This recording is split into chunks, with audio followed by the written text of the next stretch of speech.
Hello everyone, welcome back to another tutorial. Today I'm going to be showing you how to create curves in Roblox Studio using the Bezier Path plugin. So let's get straight into it.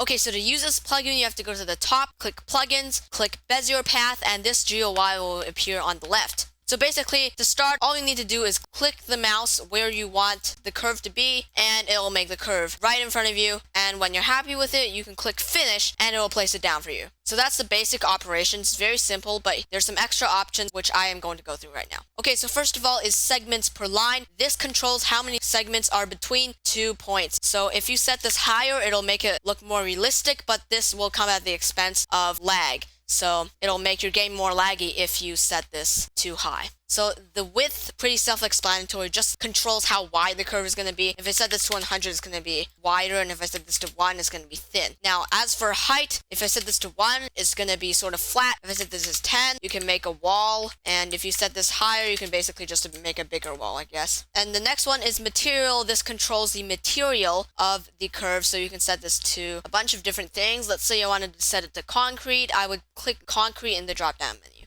As for color, you can choose the color in this drop-down menu as well. Let's say I want to change this to yellow. I would press this button to change it to yellow. Now, for these three boxes here, union on finish attempts to turn it into a union. This is used to make it look smoother, but it will make it harder to manipulate. As for use wedges basically just controls if you want to build the curve using triangles or rectangles. If you turn this off, it will be built using rectangles, and if you turn this on, it will be built using wedges. I personally prefer using rectangles, but it's totally up to you. Now for live preview, this just controls if you can see it before you place it down. I highly recommend to always leave this on, as you can see beforehand what your curve is going to look like. Okay, so let's say you messed up on one of your points. You can just click the undo button to undo that, and it'll bring you back to the position you were at before. Let's say you want to get rid of everything. You can click the reset button and it will delete everything. And also keep in mind that this also does create curves for height. So for example, here I've got two bricks on different height levels. If you make a curve between these two parts, the created curve will also curve up in height. So anyways, thanks so much for watching. That's it for this video. Bye guys.